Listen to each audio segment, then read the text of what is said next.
Hey guys, guess what? Just completed 2 lap till 2 marathon, 18 to go. But I'm really happy right now with how it goes. My body's fine. Now I feel tired, so I'm gonna go for a nap. First thing first, so clean my body, make sure my feet are fine. No chafing, eating. So I got my chia pudding. The phone now is being held by my sweet mashed potato. I got an avocado coming in. So I'm super glad, super happy that people are following it. It's super cool, and I'm happy I can do my best. I got some help, of course, with Tim to be able to give you as much update as possible, as much feedback of what's going on, and answering your question. So I saw a couple of questions coming in. One was, how long do you think it's going to get to recover from this? It's a good question. I would say it really depends on the person, every athlete, depending on their background. Also, how good are you at taking care of yourself throughout the race? Again, for feet and stuff like that. And also depending on the pace you're going.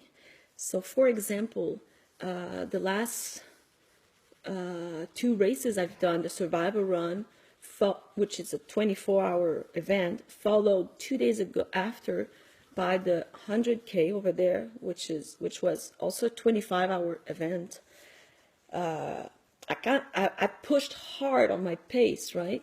Because it's only 24 hours. So you're creating a little bit more of a breakdown in your body. You're taking more risk.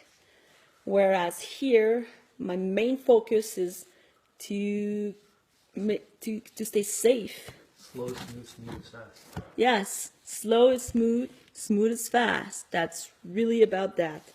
So we hit the night, for example, and of course the pace slows down, but yet, you stay consistent. I'm not coming in exhausted. And so the night is gonna, this is nighttime right now.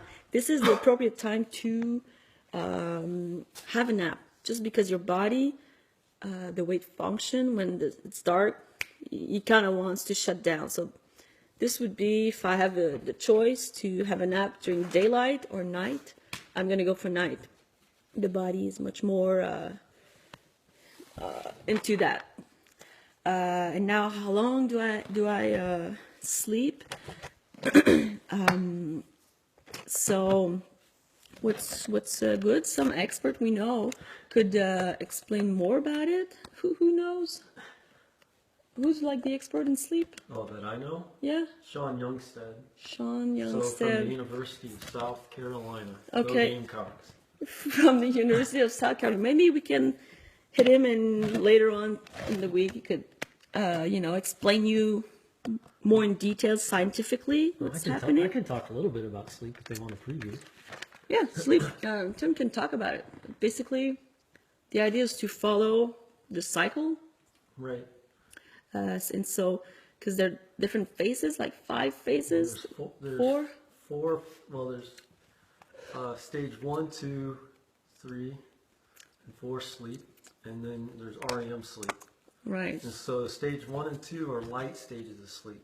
Okay. So it's really easy to wake people up in stages 1 and 2.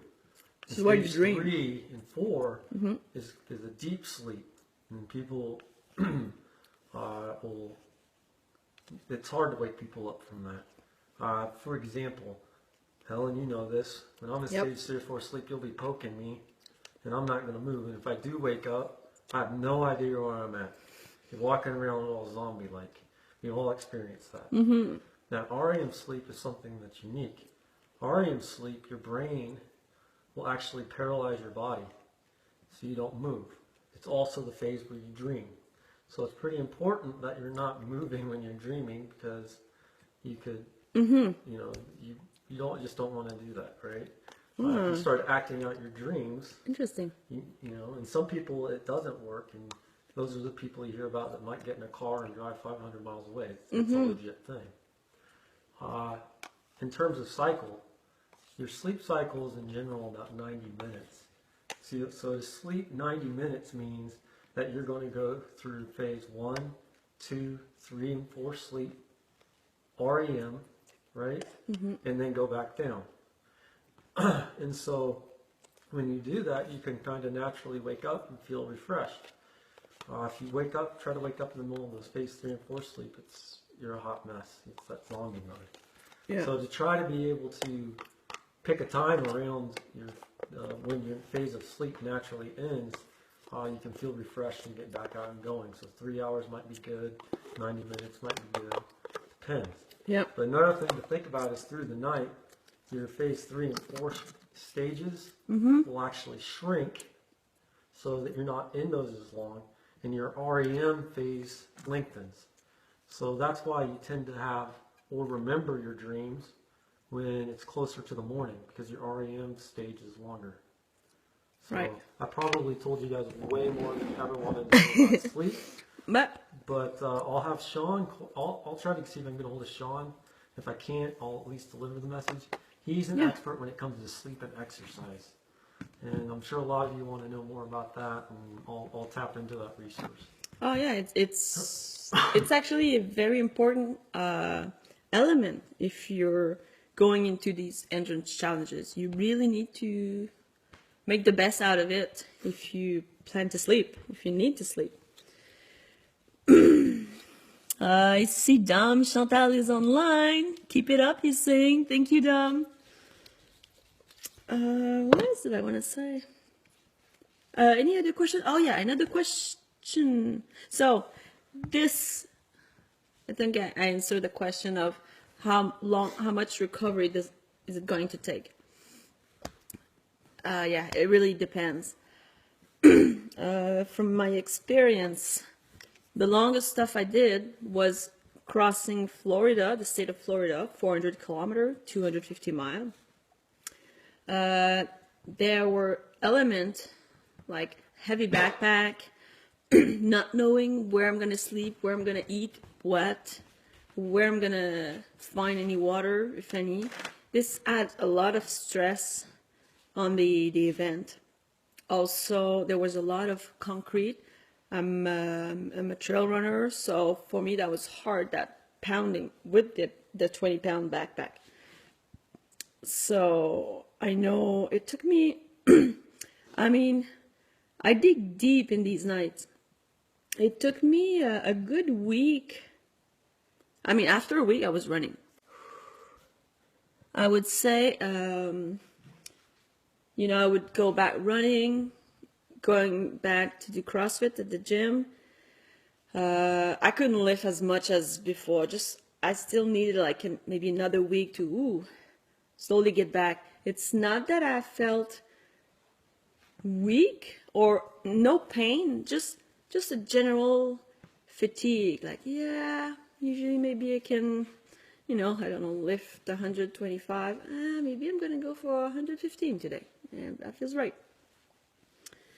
And so after 2 weeks, I think I was good in general. And also mentally, because I pushed, I reached really deep in that challenge. So mentally, I had to reassess. I slept so that challenge was 4 days and 16 hours. So 111 hours total. And in there, we ended up sleeping 13 hours. So in the end, we were sleep deprived. And after that, we still had some traveling to do.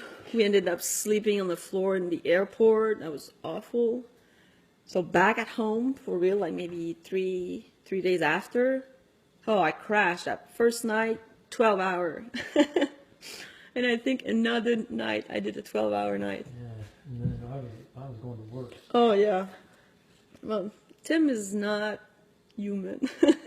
He can go much more. But he has a lot of experience, a lot of training because of his military background. So there was there another question? Yeah, I think so. Was there a French one in French? Because I can't read French. Check them out. I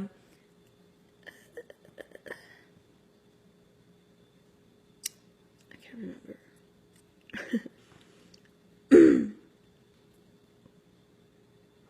Well, guys, I'm gonna read more of your comment and question while I'm eating.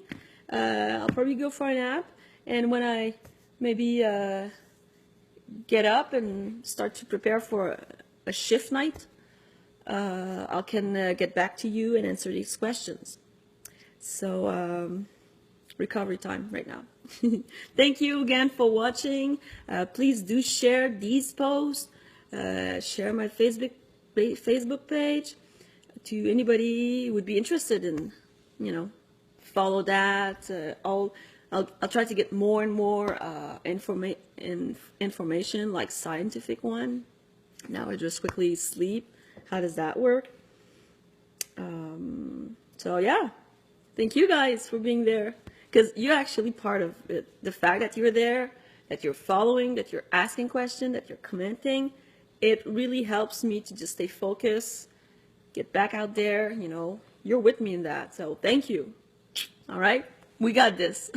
Talk to you later.